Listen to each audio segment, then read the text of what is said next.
Welcome back to Ozarks Live, known for sketch comedy on Comedy Central's Chappelle Show and his role on HBO's drama The Wire. Comedian Donnell Rawlings will be ringing in the new year when he performs at the Blue Room Comedy Club on December 31st. Welcome, Donnell. It's good to have you here. Thanks for having me, Joy. And just by your voice, I can tell you bring a lot of joy to your listeners and the people that watch you every morning. So I'm happy to have a conversation with you. Well, thank you so much. I try. I do what I can. Talk about your comedy. What is your style of comedy? Is anything off limits with you? Because I hope not. No, I don't. There's nothing off limits to me. And I've spoke about this on so many platforms. When you start having subject matters that are off limit, you're not an authentic comedian anymore. And I know we're living in an age where everybody wants to cancel you for you saying this. I don't believe you said that. This was offensive. But this is one art form that should be continue to be pure to the artist and performer on what their observations are. When you go see a stand-up comic, especially today, back in the day, if you saw a bill say stand-up comedy here tonight, you might not have known what you were going to get when you showed up. But now it's so easy to Google wherever you're going to go see and get a sense of what their style of comedy is. And if it's not for you, I tell them all the time, it's not for you. And I'm not being mean about it. Stay home. It's so easy not to buy a ticket. It's so easy not to push play. It's so easy not to go to Netflix and select someone that you may think that you don't like. But my comedy, it will continue to be observational. I do push the limits. I have a phrase I made popular for the last 5 years. It's called too soon. And my explanation is that a joke could be too soon, but it never can be too soon for a funny observation. And when you come to a Donnell Rawlings show, you're going to see how he looks at the world. And that's with any comic. You don't go see a comedy show for someone to think exactly like you. You go because something about their personality is intriguing to you, something about their style they like, and you go because you want to hear how they look at the world. And that's the purest form of stand-up.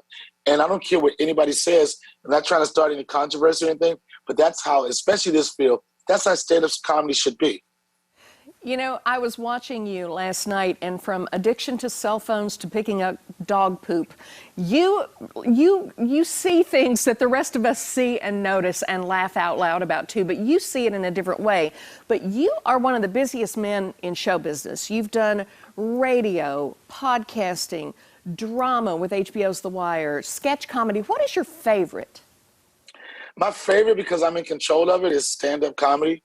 And I'm not being cocky, but after 27 years, I could honestly say I can create stand-up in my sleep. Now, acting is more challenging for me because I'm not used to playing make-believe in front of a camera. I have a lot of very, very successful actor friends, and some of them have great sense of humor. And I was like, yo, you should try to do stand-up at least once. And they're like, are you kidding me? And I'm like, are you kidding me? It's one thing about when people watch you perform on film or television, I mean, in a film or television, they only see the final product. They don't see 700 people. Like right now in your studio, it's probably 30 people that's making us look like nobody else is doing anything. And for me, that's the scariest thing for me to do, the acting. I've heard that I'm pretty good at it, but stand-up, it's my passion. It's what I'm natural at. And the thing I love about stand-up is something that I can control. There's no Hollywood executive. There's no producer, director can tell me what I can't do with stand-up. And that even goes to my podcast. You know, I've done different TV shows and movies, but I really like my podcast because I get to be me 1,000%.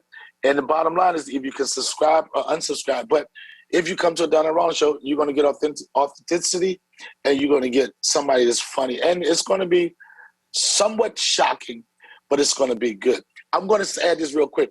Years ago, I used to do the Ricky Lake show. Right. And at the time, there was a executive producer, and he was a gay guy. And I'm not making fun of anything, but he gave me one of the best compliments I've ever had in my career. And he said, Donnell, he chose me to be in the show. He said, Donnell, the thing that I love about your comedy is that you can be insulting without being offensive. And there's a fine line between that. And I pride myself to be able to do that, to push it, but not get to the point where you be ultimately upset. But with anything, there's always going to be one or two people that may not like what you do, but we can't let them ruin our night. You are out in LA right now. What is your next project that you're working on? The next project I'm doing a lot of stand-up. I'm doing the Just for Laughs Comedy Festival in LA. That's next May. I've been doing a lot of stand-up.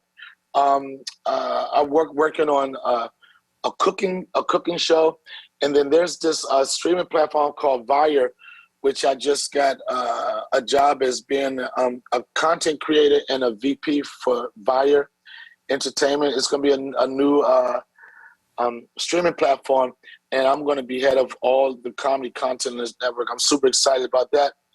But more importantly, I'm super excited that the country is getting to a place where we are kind of getting our situation under control. We're trying to figure out how we can live as normal as possible, be considerate to what's going on around us, but also try to keep our mental health up too.